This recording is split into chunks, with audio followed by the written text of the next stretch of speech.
सबसे बड़ी नेमत मिली है बरेली शरीफ से, वो गौस पाक की मोहब्बत की सूरत में है। क्या बात है, बेशक समझ रहे हैं आप? जो सबसे बड़ी नेमत है वो मुझे, मैं इसलिए शूट करता है मुझे बरेली, इसलिए मुझे याद आता है बरेली। बरेली से मुझे गौस पाक की मोहब्बत मिली है। समझ रहे हैं आप? मैं फरवरी के महीने बगदाद शरीफ गया था, फरवरी में गया था, फिर नवंबर में गया, फिर फरवरी में गया। समझ रहे हैं आप? अभी 2 हफ्ते बाद मदीने शरीफ का सफर है और करम हो गया तो इंशाल्लाह रमजान के बाद फिर बगदाद शरीफ का सफर है। सुभान अल्लाह, सुभान अल्लाह। कहने का मतलब यह है कितनी बड़ी शान है गौस पाक की। मैं बरेली की बात इसलिए करता हूँ ना कि मुझे गौस पाक की मोहब्बत मिली। हिंदुस्तान के मशाइख कराम के अजदाद करीमैन है। रात के 12:30 पौने 1 बजे बाबू शेख से बाहर निकल रहा था, वहाँ के खादिम शेख अबू अली मुझसे बोले ताल। मैंने कहा नाम शेख, क्या बात है? बोले हिंदुस्तान कब जाओगे? मैंने कहा बुकरा बादा बुकरा, इंशाल्लाह कल नहीं परसों मेरा सफर हिंदुस्तान का है। तो बोले हिंदुस्तान जाना ना तो एक बुजुर्ग की मज़ार शरीफ पर मेरा सलाम बोल देना। मैंने कहा शेखी वो किस शहर में है, उनका नाम क्या है? गौस पाक के खादिम है। मैंने कहा वो किस शहर में, उनका नाम क्या है? तो बोले वो बरेली में है, उनका नाम इमाम अहमद रज़ा खान। नारे तकबीर, नारे रिसालत, मसला के आला हजरत, इश्क मोहब्बत, इश्क मोहब्बत, नारे तकबीर, नारे रिसालत। बहुत कराम की बरकतें, ये सरकार दाता गंज बख्शली हिजवरी की बारगाह, सरकार मदारे पाक की चौखट, सरकार वारिस पाक की ज़मीन, सरकार मसूली, सरकार मारहरा, सरकार बिलग्राम, सरकार कालपी शरीफ, सरकार मखदूम शब जहांगीर समनानी और दीगर मशाइख अहले सुन्नत की जिनाटा शरीफ की मुबारक खानकाह नूर, जहां झाड़ू लगाने वालों के जूतों में अल्लाह हमारे बच्चों को दाल चावल अता फरमाए। अल्लाह इन उलमाए किराम के लिए मेरी यही दुआ है कि जल्दी से अल्लाह गौस पाक का दरबार दिखा दे। एक तबर्रुक मैं आपको देता हूं, इसे कबूल कीजिए इंशाअल्लाह। गौस पाक के दरबार में जाए फजर की नमाज के बाद या मगरिब की नमाज के बाद या दोनों वक्तों में। रिवर्स करता हूं, फजर की नमाज के बाद या मगरिब की नमाज के बाद या दोनों वक्तों में एक मरतबे कसीदे गौसिया जरूर पढ़ा कीजिए इंशाअल्लाह। माँ बहनों सुनो, ये उलमा किराम के लिए खास है, आपके लिए भी। फजर की नमाज के बाद या मगरिब की नमाज के बाद या दोनों वक्तों में एक मरतबे कसीदे गौसिया जरूर पढ़ा कीजिए। और बस एक कोशिश कीजिएगा, इसका असर कैसे होगा? गीबत से बच जाइएगा। गौस पाक फरमाते तुम गीबत से बच जाओ, अब्दुल कादिर तुम्हें खुद ढूंढ लेगा तुम कहाँ रहते। इतनी सी गुजारिश है। मेरे टोपी बगदाद शरीफ की है, समझे? फिर भी इसको हटा करके मैं पेशानी आपकी जूती पर रखने की सलाहियत रखता हूँ। मेरा मिजाज ये है, मैं चाहता हूँ कि उलमा किराम की अंजुमन से गीबत जैसी अजीब ये बुराई निकल जाए ताकि गौस पाक की निगाह के हिसार में आ जाए। और आपसे गुजारिश है, आपको जामिया अजहर जाने की जरूरत नहीं है, जामिअतुर रज़ा, जामिया अशरफिया, जामिया अशरफ जाने की जरूरत नहीं है। आप 2 काम करना इंशाअल्लाह। फरमाते हैं गौस पाक तुम 2 काम की जिम्मेदारी ले लो, अब्दुल कादिर तुम्हारी बख्शिश की जिम्मेदारी ले लो। सुभान अल्लाह। बता दूं वो 2 काम क्या है? बता दूं, डर गए कि मुश्किल काम है भाई। गौस पाक फरमाते हैं सच बोला करो और हलाल खाया करो। सुभान अल्लाह, सुभान अल्लाह। मुश्किल काम है, मना किया है योगी जी ने, हिंदुस्तान के वजीर आजम ने मना किया है कि तुम सच बोलोगे तुम्हें मार देंगे, हराम खाओगे नहीं हलाल खाओगे तुम्हें हम रहने नहीं देंगे। ऐसा तो कुछ कानून नहीं बना भाई। क्या दिक्कत है आपको सच बोलने और हलाल खाने में? समझ रहे? वक्त होता तो बात करता, टॉपिक नहीं। आखिरी बात थी कुल्लु नफ्सिन ज़ाइक़तुल मौत। वो जिस अजीम इंसान की 1 साल पहले शहादत वाक़ई हुई है, जिसकी उसकी तदफीन जहां अमल में आई है, दुआ करो उस कब्रिस्तान के तमाम तर अहले अरवाह की अल्लाह मग़फ़िरत फरमा दे।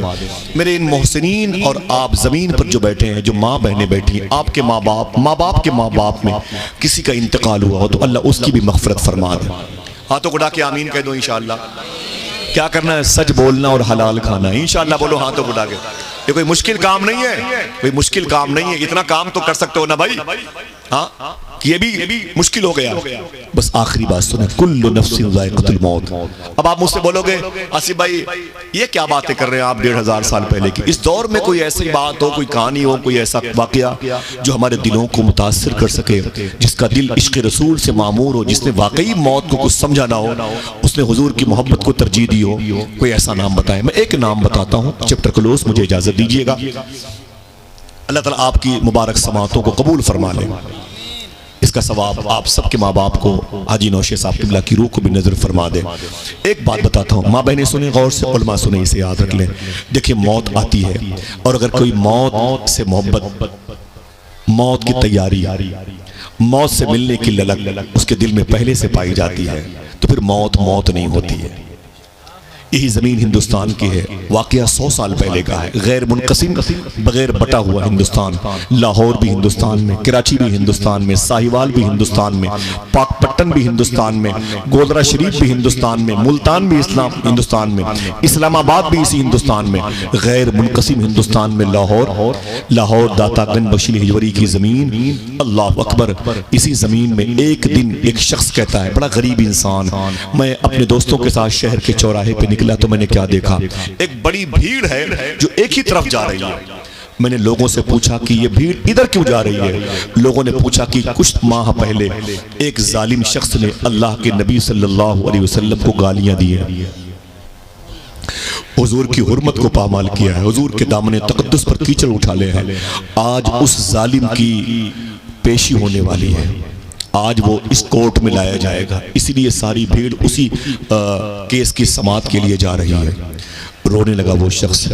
उसने कहा ताज्जुब है कि ये गुस्ताखी उसने कब की। कहा तकरीबन 2 ढाई 3 महीना पहले। उसने कहा 2 ढाई 3 महीने से इस जमीन पर वो जिंदा कैसे है। अल्लाह। और अगर वो जिंदा है तो फिर मैं जिंदा कैसे। क्या बात है बेशक। समझ रहे हैं, अगर वो जिंदा है तो फिर मैं जिंदा कैसे हूँ। कहा उसकी पेशी है, वो आ रहा है। लोगों ने कहा ब्रिटिश गवर्नमेंट का दौर था, वो हुजूर का आशिक जिसका नाम था इल्मुद्दीन। क्या बात है बेशक। कोई उसके नाम पे सुभान अल्लाह कह दे। सुभान अल्लाह। जब तक मैं न कहूं आप बोलिएगा नहीं। अच्छा, कहीं नेकियां ज्यादा न मिल जाए। हाँ, आपको तो अच्छी बातों पे सुभान अल्लाह कहना चाहिए। अल्लाह अकबर। उसका नाम था इल्मुद्दीन। ऊंची बोले, इल्मुद्दीन। क्या नाम था? और आवाज बुलंद कर, क्या नाम था? इल्मुद्दीन नाम था। वो घर चला गया, एक चाकू लिया, अपने कपड़ों में छुपा के रखा और चाकू लेकर के वो उस कोर्ट में दाखिल हुआ। एक कुर्सी पर बैठ गया।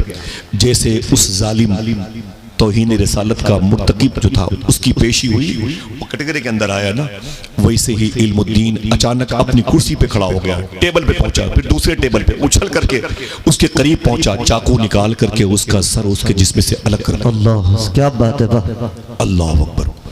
ब्रिटिश गवर्नमेंट का दौर था, पुलिस हंगामा, कोर्ट में कत्ल। बाप रे बाप, बहुत बड़ा हंगामा हुआ, अफरा तफरी मच गई। इल्मुद्दीन को गिरफ्तार कर लिया गया। इल्मुद्दीन को गिरफ्तार किया गया तो किसी ने कहा कि तुमने क्यों मारा। कहा देर में मारा है। क्या बात है बेशक बेशक। दर्द इस बात का है कि इतने दिनों तक ये जिंदा कैसे था। जिसने हुजूर की तौहीन की है वो इस जमीन पे नहीं रह सकता। इल्मुद्दीन को कैद कर लिया गया। तारीख पे तारीख पढ़ती चली गई। यकीन था उसे फांसी हो जाएगी। इल्मुद्दीन के मोहल्ले के बच्चे जो यहाँ खेल रहे हैं ना, इतनी उम्रों के बच्चे इल्मुद्दीन के मोहल्ले में, गांव में, शहर में चंदा करने लगे। वो एक दामन फैला करके चंदा करते थे। ऐ लोगों, इल्मुद्दीन की रिहाई के लिए वकील को पैसे देने हैं, कुछ पैसे हो तो दे दीजिए। क्या बात है बेशक। गाजी इल्मुद्दीन के नाम पर चंदा करते करते बच्चे उसके दरवाजे पर आ गए। गाजी इल्मुद्दीन की बीवी घर से बाहर निकल आई रोते हुए, आप क्या कर रहे हैं मेरे बच्चों। तो बच्चों ने कहा कि मम्मा आपके शौहर की रिहाई के लिए पैसे इकट्ठा कर रहा हूँ। रोने लगी गाजी की बीवी, अपने कान की बाली निकाल करके उसमें डाल दी। सुभान अल्लाह, सुभान अल्लाह। मेरी बहन सुन, तू भी तो एक बहन है, और मेरे भाई आप सुने, आप भी तो एक इंसान है, आशिक और मोमिन होने का दावा करते हैं।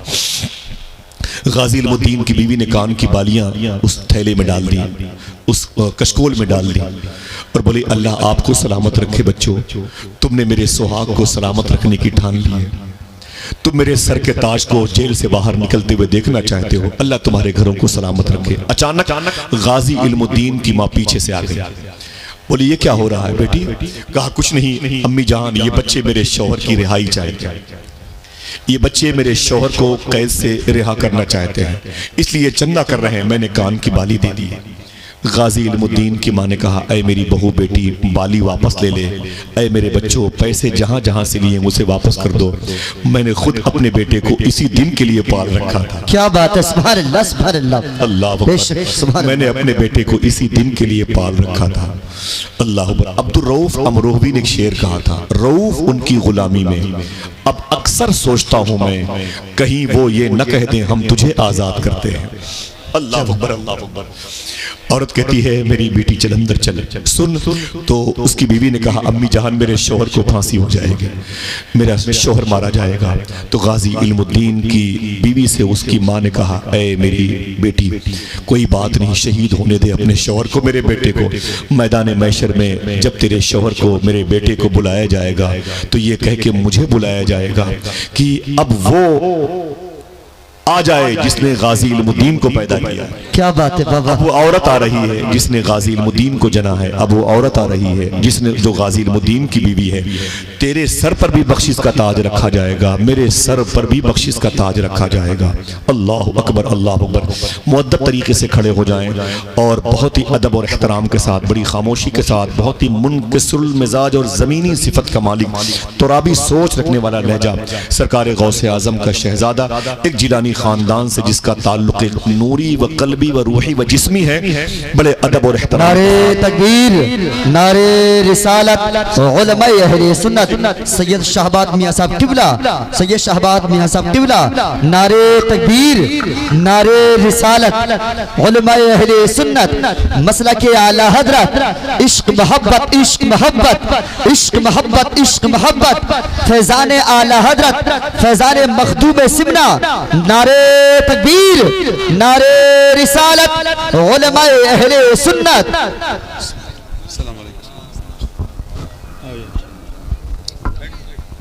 एक कुर्सी ले ले, मंगाए कुर्सी मंगा ले।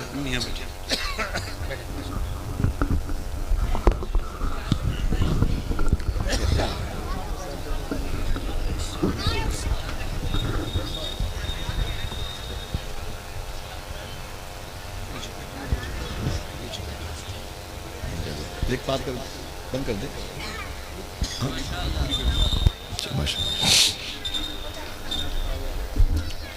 वो आ गए अब आपसे जाया न जाएगा।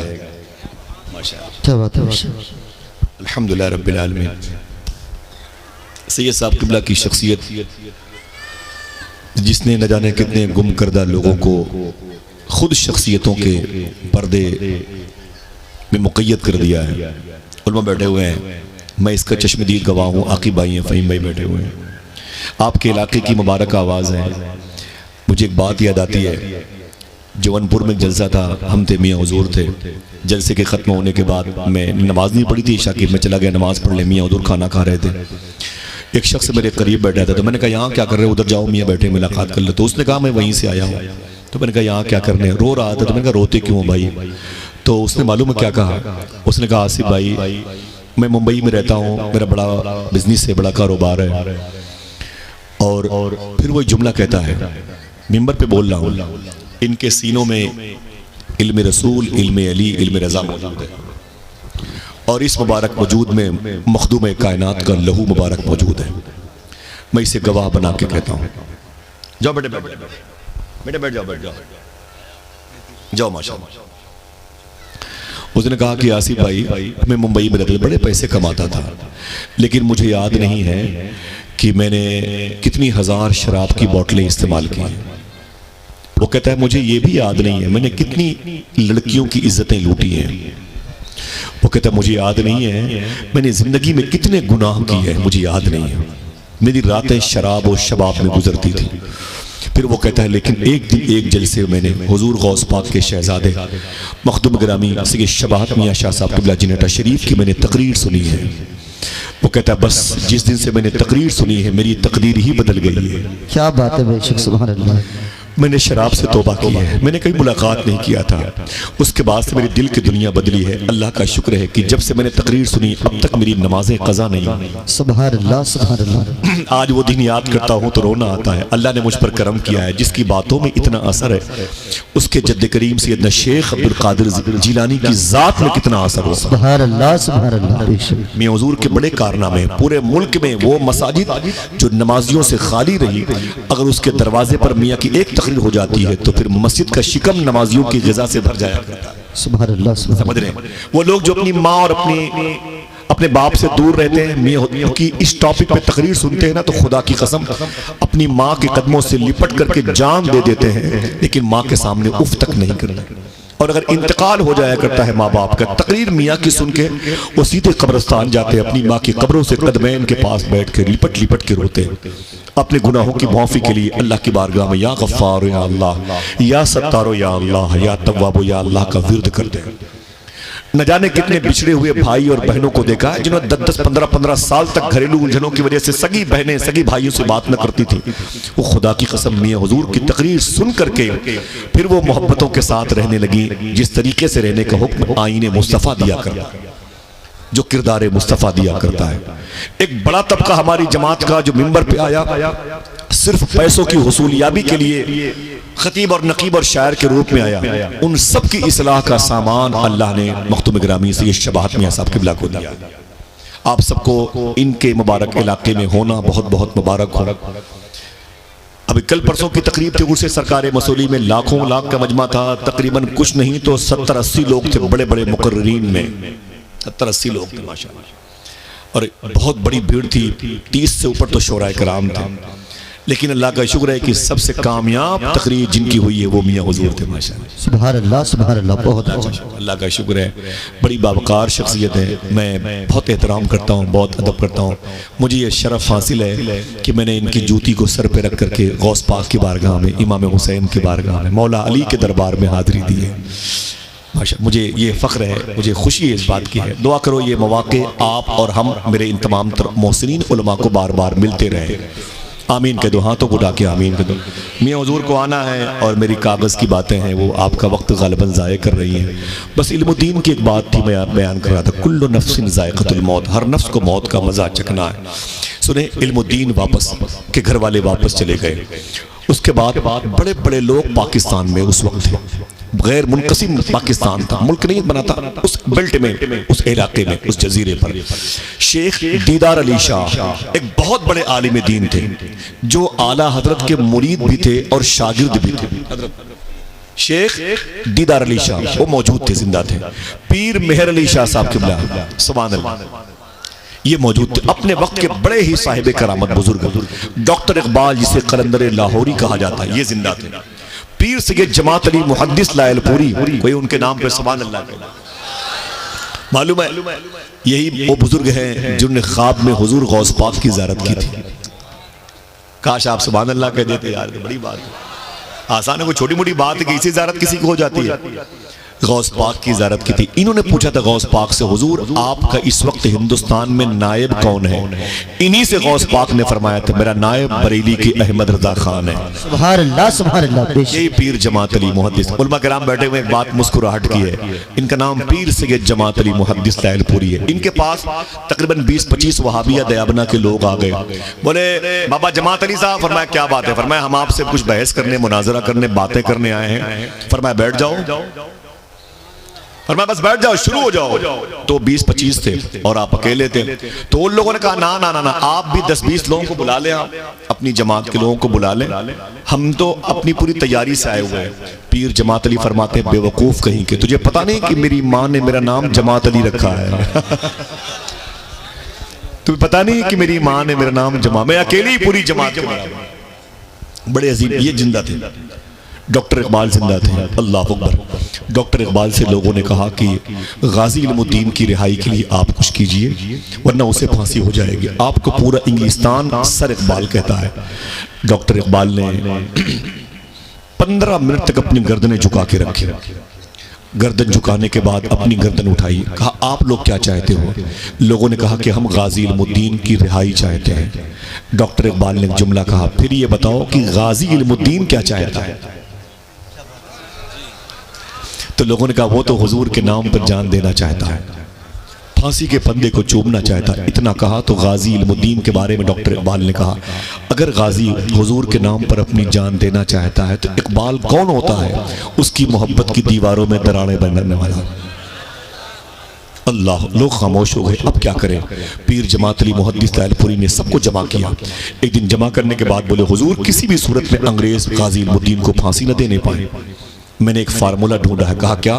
कहा मैंने सुना है कि अगर कोई बेकसूर कैद में हो तो उसकी रिहाई के लिए सूरह यूसुफ की तिलावत की जाए। कौन सूरह?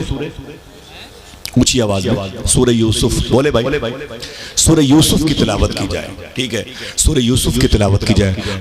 अगर आप सब मुझे इजाजत दें, पीर जमात अली फरमाते हैं, मैं टॉप क्लास का हाफिज कुरान हूँ, एक बैठक में पूरा कुरान पढ़ता हूँ। अगर इजाजत दें तो मैं रोजाना जाकर के गाजी इल्मुद्दीन की जेल में सूरह यूसुफ पढ़ा करूँ। सबने कहा कोई बात नहीं, एप्लीकेशन दे दें। एप्लीकेशन मंजूर हो गई। पहले दिन पीर जमात अली ये सोच के गए गाजी इल्मुद्दीन की जेल में कि इसे कुरान पढ़ना नहीं आता, इबली फिल्म सिखरी के इल्म नहीं है, इसको बड़ी शीन छोटी सीन का फर्क नहीं है, इसे कुछ पता नहीं है, कुरान पढ़ने का इल्म नहीं है, मैं इसे सूरह यूसुफ रोज पढ़ के सुनाऊंगा ताकि रिहा हो जाए। जैसे गाजी इल्मुद्दीन ने देखा, खड़ा हो गया, उसने कहा हुजूर आप क्यों तशरीफ लाए हैं? तो पीर जमात अली फरमाते हैं कि मैं रोजाना आऊंगा, सूरह यूसुफ की तिलावत करूंगा और उसके बाद तेरी रिहाई होगी इंशाल्लाह सूरह यूसुफ की तिलावत में। तो गाजी ने हाथ जोड़ के कहा हुजूर आप कुरान पढ़ने की नीयत से आइएगा, मेरी रिहाई की नीयत से मत आइएगा। रऊफ उनकी गुलामी में अब अक्सर सोचता हूँ मैं, कहीं वो ये न कह दें हम तुझे आज़ाद करते हैं। अल्लाह अकबर अल्लाह अकबर। गाजी इल्मुद्दीन कहते हुजूर आप बिल्कुल पढ़ें, रोज पढ़ें, लेकिन मेरी रिहाई की नीयत से ना पढ़ें, कुरान को कुरान की नीयत से पढ़ें। गाजी इल्मुद्दीन जेल की काली कोठरी में उधर बैठ गया। इस तरफ जेल की काली कोठरी के बाहर पीर जमात अली मुसल्ला बिछा के बैठ गए और आपने सूरह यूसुफ की तिलावत फरमाई। तिलावत हो गई, फरमाया कल फिर आऊंगा। कहा कोई बात नहीं। जब पीर जमात अली वापस दूसरे दिन जब फिर पीर जमात अली मुहद्दिस लायलपुरी जब पहुंचे ना, तो गाजी इल्मुद्दीन फिर करीब आ गया।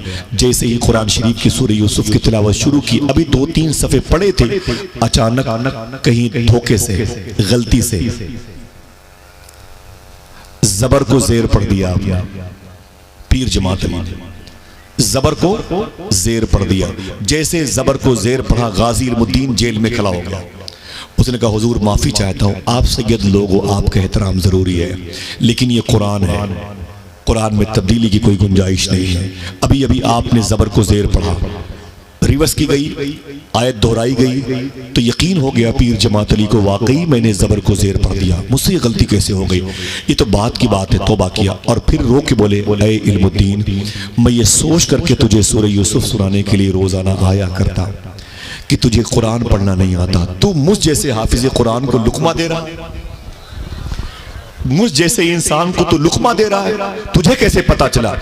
मैं तो ये सोच रहा था, मुझे पता चला तुझे कुरान पढ़ना नहीं आता।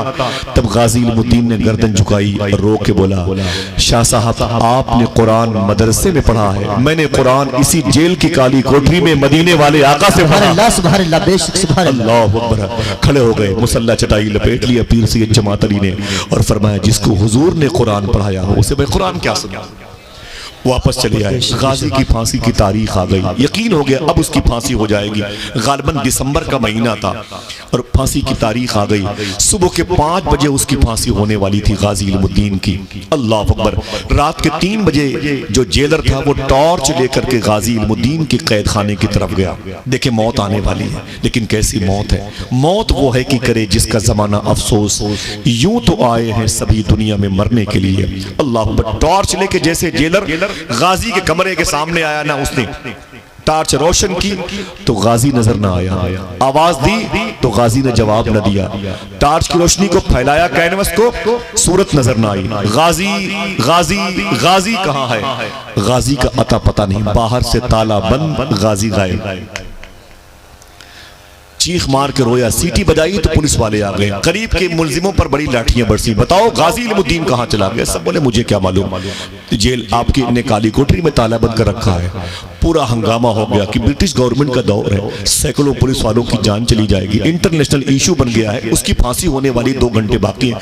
गाजी जेल से कैसे गायब हो गया? अल्लाह अकबर। 1 घंटे तक पूरा अमला, पूरा गुरु, पूरा पुलिस डिपार्टमेंट उसे ढूंढता रहा, लेकिन गाजी न मिला। लेकिन जब 4 बजे तो जेलर कहता है मैं अपनी पेशानी को, अपनी खोपड़ी को उसकी काली कोठरी की लोहे की छड़ दीवारों पर मार रहा था।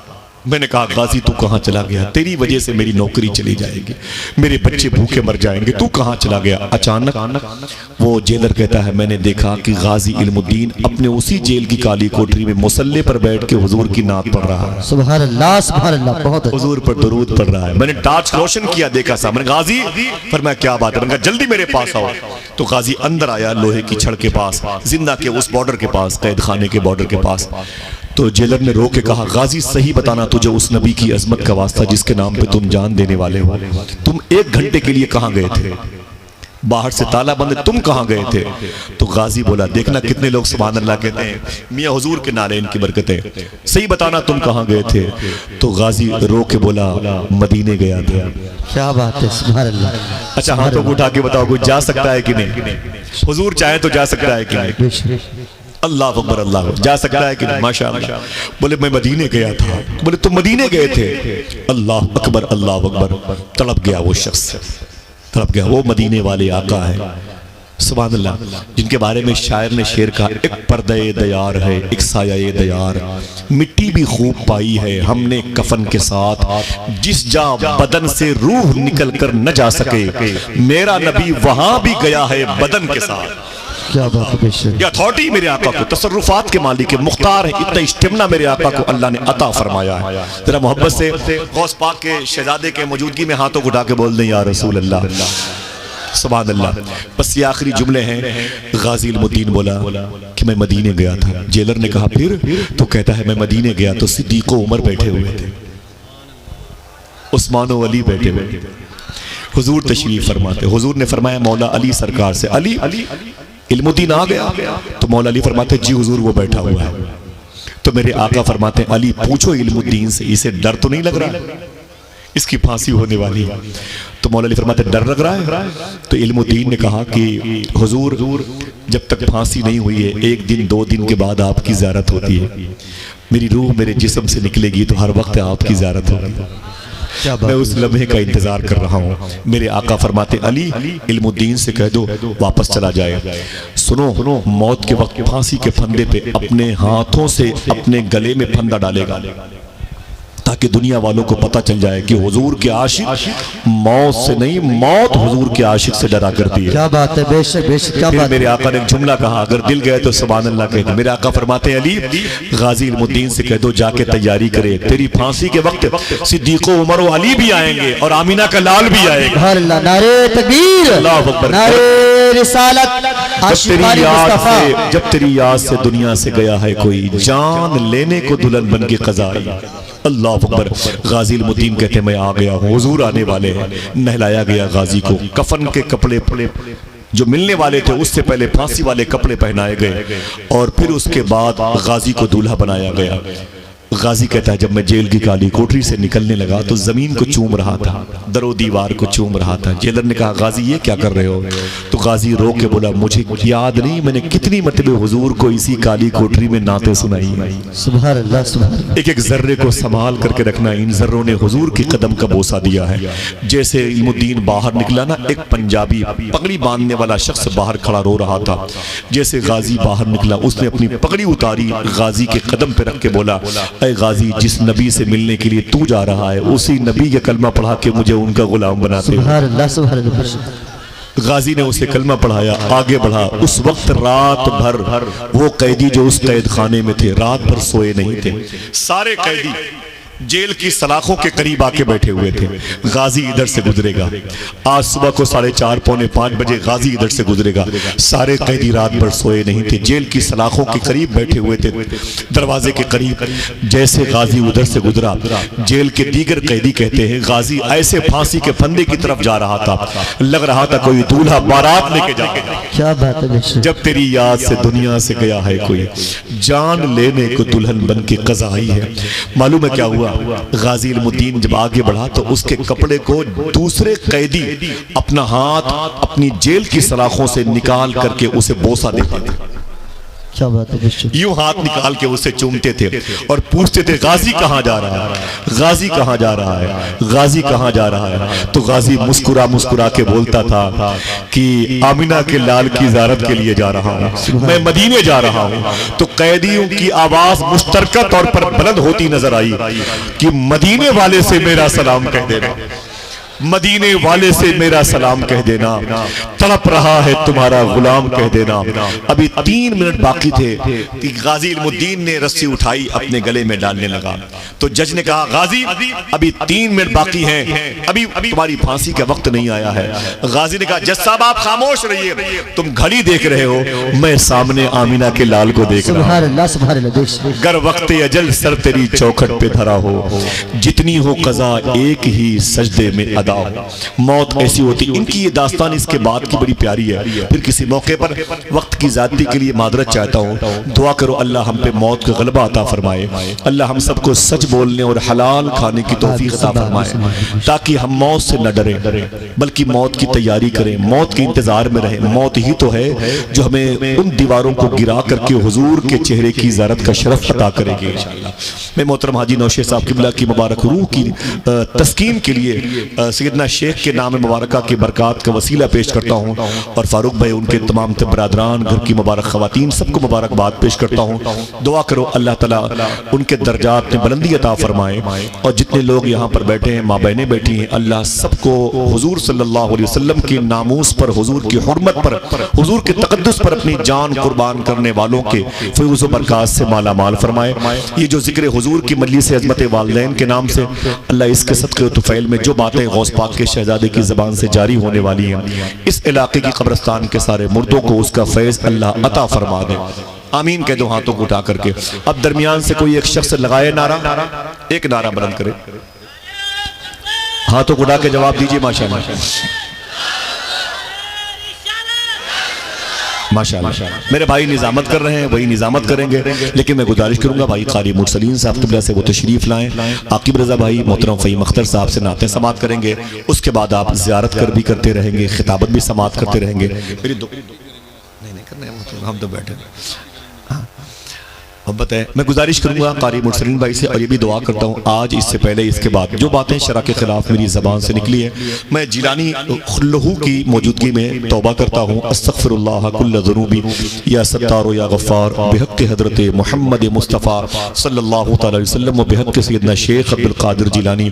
हाथों को उठा के बोलें लब्बैक या रसूल अल्लाह, ज़रा फिर से बोलें लब्बैक या गौसे आज़म। अल्लाह सबको इन सादात किराम के तवस्सुल से बारगाह सय्यदना शेख की हाज़िरी की तौफ़ीक़ अता फरमाए। इजाज़त दे। अस्सलामु अलैकुम।